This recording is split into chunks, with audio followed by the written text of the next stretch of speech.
Hello everyone, my name is Erin Varley and I'm a senior in the exercise science department, and my group and I looked at the effects of caffeine on anaerobic performance. Essentially, caffeine is a stimulant that increases activity and attention span and generally decreases the feeling of fatigue. Side effects of taking too much caffeine can include jitters, nervousness, and stay up all night, stuff like that.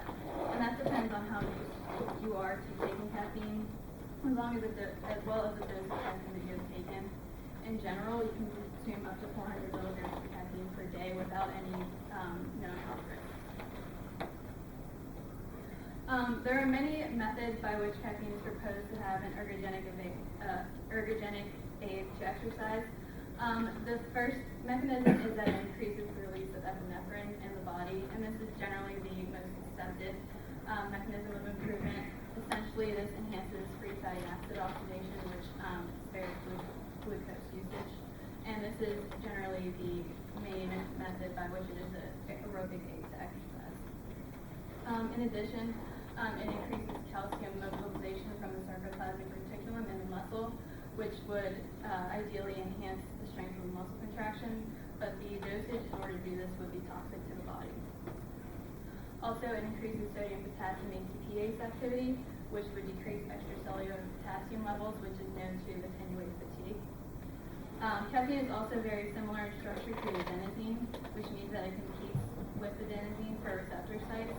Adenosine generally brings about feelings of fatigue and pain. So when caffeine competes with adenosine for these receptor sites, pain and fatigue is attenuated or perceived at a later time, which enhances performance. Within the literature, it's extremely obvious that caffeine helps aerobic performance. There's generally no dispute with this fact. However, with regard to anaerobic performance, there's a lot less consistency.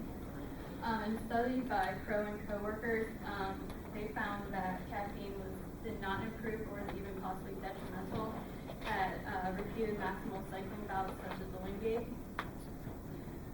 In a study by Beck and co-workers, they found that caffeine improved upper body musculature, one repetition maximal exercise, but not with the lower body. In addition, there's a lot of differences in responses to caffeine. In general, trained people tend to respond to caffeine while untrained people do not. In traditional aerobic tests such as the Wingate, does not seem to show improvement, while non-traditional tests such as a longer sprint does seem to show more improvement with regard to caffeine intake. Due to this lack of agreement within the literature, we decided to determine whether caffeine aids in sustaining intermittent muscular contractions with muscles placed in an ischemic environment. The ischemic environment was just basically so that we would stimulate an anaerobic environment that the muscles are in an aerobic event. And we hypothesized that caffeine would significantly increase exercise time. In this study, we used 9 subjects, 5 males and 4 females. We took a survey of all subjects. We wanted to make sure that they were recreationally active or that they exercised at least 3 to 5 times per week. We wanted to make sure that they consumed 1 or 2 caffeinated beverages per day so that the dose that we would give them they would actually respond to. And subjects were 20.8 years. On the first day, we just took them through baseline testing. This included resting measurements such as resting heart rate, blood pressure, weight, and body composition. After that, we determined their maximal voluntary contraction on a hand grip dynamometer. It's basically known as unit. You just squeeze as hard as you can on a machine. To do this, we had them perform 3 seconds of a maximal contraction, basically squeeze as hard as they could for 3 seconds, and then rest for 3 seconds. This was repeated 3 times. The highest of the 3 contractions was used as our maximal voluntary contraction, and then we took 50% of the maximal voluntary contraction and used that number for our protocol. On our testing protocol days, we did it on 2 different days, separated by 72 hours at least. The study was randomized and double-blinded, so neither the testers nor the subjects knew what they were getting.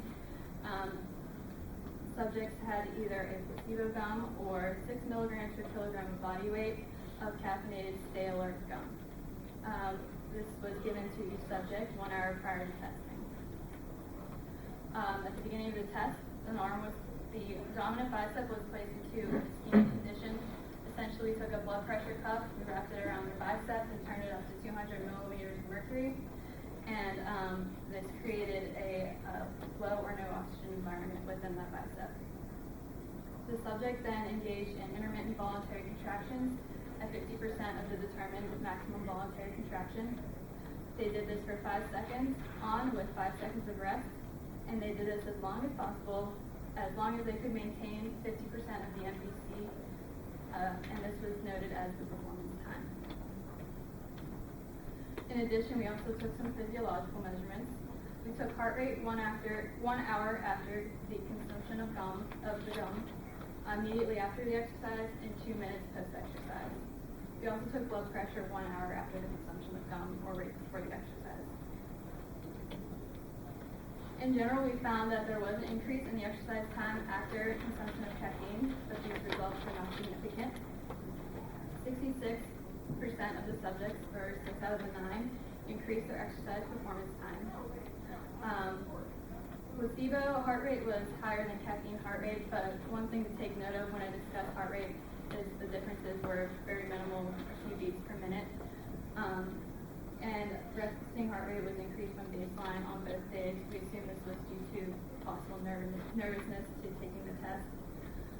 Blood pressure was, systolic blood pressure was slightly higher after the placebo. Diastolic was, caffeine was higher, but again, these differences were extremely minimal. Here you can see the average exercise time for the caffeine and placebo trials. You can see that there is a good bit of increase after taking caffeine. However, these figures were not significant. This is how each subject did. We'd like to point out that subject 1, subject 6, and subject 9 were the only ones who did not respond to caffeine. Subject 1, who shall remain nameless, engaged in upper body weightlifting exercise right before the testing protocol, and we didn't find out till later, but he did come in saying he was very tired for some reason, and we are now wondering if that had anything to do with his results, or her results. This is just heart rate for each condition. It may look like there's very big differences, but if you look at the legend, it's only 2 or 3 beats per minute. So we found that there's not really much of a difference between the conditions. And also we were using heart rate monitors, which for some reason throughout the test, they varied a few beats per minute with every second. So the readings that we have may be different based on just whenever we took the reading. Also, as you can see, there's barely any difference with regards to blood pressure before and after caffeine injection. We did find that it was interesting that blood pressure and heart rate did not increase more after consumption of caffeine, because caffeine is a stimulant that is known to increase heart rate. But we were wondering if we thought that the localized nature of the exercise may have curtailed the increase in heart rate.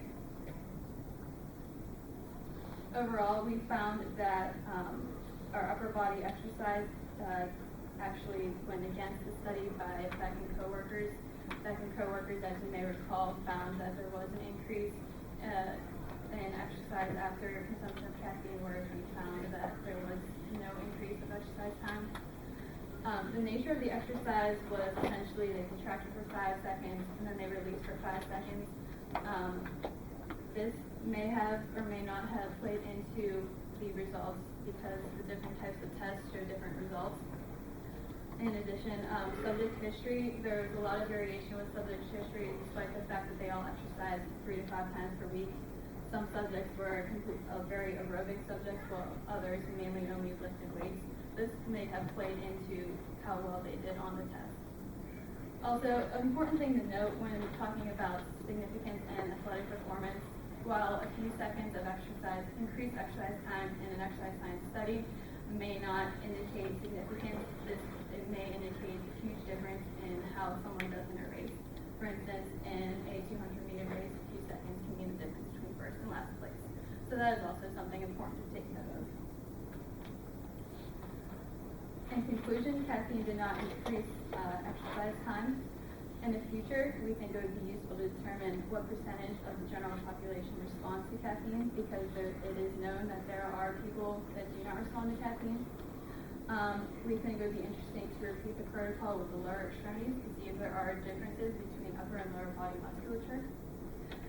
Given more time, we think it would have been interesting to engage same subjects in different types of anaerobic tests. This would include maximal tests, things like the Wingate, just to see if response varied with each subject with respect to the types of tests that were conducted.